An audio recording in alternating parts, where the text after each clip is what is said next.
वार्षिक परीक्षा हुन मात्र 2 दिन बाँकी छ। रामजी आफ्नो छोराको एडमिट कार्ड लिन स्कुल पुग्छन्, तर स्कुलले उनको हातमा 20,000 को एउटा रातो बिल थमाउँछ। स्कुलको सिधा शर्त छ, पहिले हो बाँकी पैसा तिर्नुहोस् नत्र बच्चाले परीक्षा दिन पाउँदैन। भर्ना गर्दा सबै तिरिसके भन्ने सोचेका रामजीलाई अन्त समय मेन्टेनेन्स चार्ज, स्टेसनरी र एक्स्ट्रा करिकुलम एक्टिभिटीको नाममा यो भार थपिएको हुन्छ। छोराको भविष्य रोकिएको देखेपछि एउटा विवश बुवा फेरि ऋण खोल्न निस्किन बाध्य हुन्छ। तर यही देशको एउटा किताब छ जसले अर्कै कुरा लेखेको छ। नेपालको संविधानको धारा 31 भन्छ, प्रत्येक नागरिकलाई राज्यबाट आधारभूत तहसम्मको शिक्षा अनिवार्य र निशुल्क तथा माध्यमिक तहसम्मको शिक्षा निशुल्क पाउने हक हुनेछ। संविधानले शिक्षालाई नागरिकको मौलिक हकको रूपमा ग्यारेन्टी गरेको छ, तर वर्तमान बजार व्यवस्थामा यो हक लिलाम वस्तु बनेको छ। आजको विशेष रिपोर्टमा हामी शिक्षा क्षेत्रमा व्याप्त नीतिगत भ्रष्टाचार र शुल्कको जालोलाई तथ्याङ्क साथ विश्लेषण गर्नेछौँ। सरकारले नियम ल्यायो, निजी विद्यालयले भर्ना शुल्क लिन पाउने छैनन्, तर केही लागू भयो, पक्कै भएन। स्कुलहरूले एडमिसन फी भन्ने शब्द त हटाए, तर त्यसको ठाउँमा एनुअल फी, रजिस्ट्रेसन चार्ज, मेसेलेनियस जस्ता नयाँ शीर्षक थपे।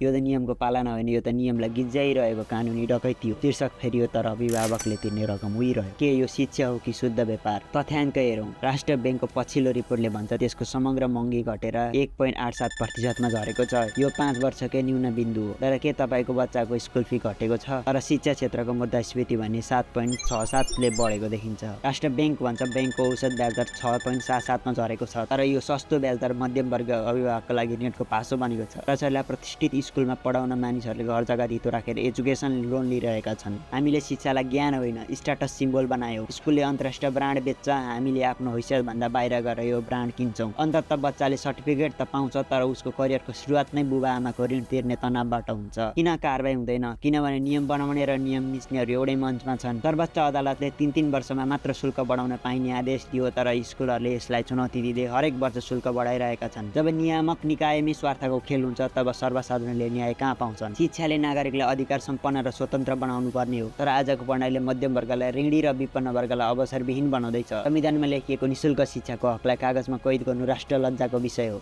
आफै मनन गर्नुहोस्, तपाईँ आफ्नो सन्तानको भविष्य निर्माण गर्दै हुनुहुन्छ या शिक्षाको नाममा चलिरहेको संस्थागत लुटको एउटा मुखदर्शक साझेदार बन्दै हुनुहुन्छ? निर्णय तपाईँको हातमा छ।